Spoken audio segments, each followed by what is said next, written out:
On Tuesday, Meta announced they would no longer use third-party fact-checking on Facebook, Instagram, and Threads, instead relying on users for a community notes system similar to X. But how will this change the way that we consume social media? Public relations and public policy expert Casey Myers is here to tell us more. Welcome. Thanks for being here with us. Thank you for having me. Yeah, let's talk about what this change is going to mean for users first off the bat.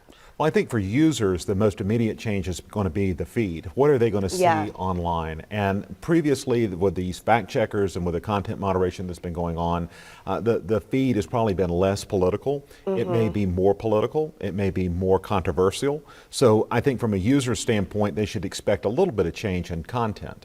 Yeah, let's explain to people too who might not know, what were the past policies that were kind of going into place with this fact checking? What were they really doing? Well, fact checking is kind of a multifaceted dimension. There were people that were reviewing there were algorithms reviewing the content. There were reviewers of the content, and there were also these community standards on Facebook and Instagram and Threads that were different than what's going to be now. And so it's a less restrictive, more community driven. You've heard a lot about community notes, or community kind of regulated space. And so what that's going to mean is that content on Meta platforms may look a little bit more like content on X, or formerly Twitter platform, which is very different than what it has been in the past. Yeah. How do you think the 2024 election may have influenced this decision? Well, I think it definitely influenced it. If you watched Zuckerberg's video that he released the other day, he directly mentions the election. He talks about President Trump. He also talks about the dialogue going on in America and how that's changed. And I think that some of this is a response to that. I mean, certainly he says it's a response to it.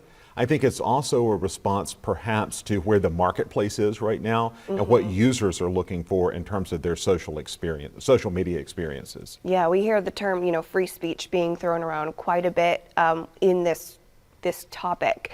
Do you think this does allow for more free speech? It certainly allows for more speech in general, but now one of the questions that comes is that if you're going to use a community notes kind of standard, or you're going to regulate the content through the users, is that the best way? So those that say that come from a kind of a free speech purist standpoint say, yes, I mean, let the users kind of decide. And we kind of see that users like to make their own decisions about what they see and what they believe.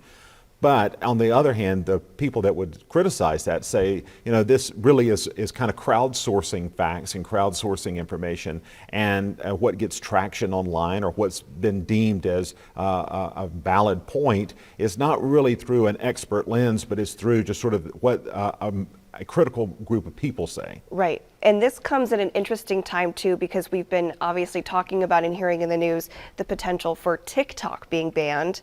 And the question is where would those users go? Do you think this timing could play a role in that? I think that's going to be part of the calculation. I mean, these platforms are businesses, and so they're looking at, where are the users going to be if TikTok ends up having to do forced divestiture, which is a kind of tantamount to a ban.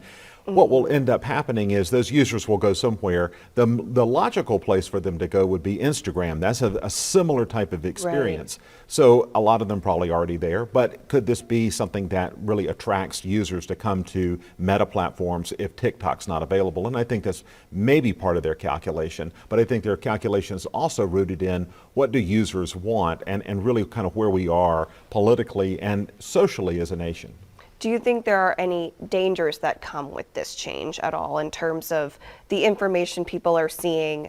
We've had a lot of polarization throughout the election cycle and on just certain issues in general that have become very political over the years. Well, the critics of this say that marginalized groups, groups that may be targeted for harassment would be exposed to greater criticism online, and it would be also an opportunity for people to kind of promote hate speech online. And so that is the real concern about what format does this take.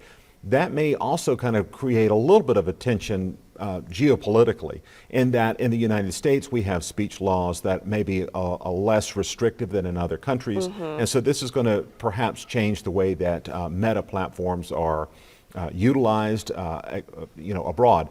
But one of the things I think people are concerned about is what is the tone online and how does Right. that tone change? And does it become more offensive? Does it become more targeted? And we just have to kind of wait and see how this all plays out. We'll definitely see those changes on our timeline, but how severe and what it looks like is, I guess, time will tell with that. Absolutely. All right, Casey Myers, thank you so much for joining us and for this insightful conversation. Thank you. Thank you.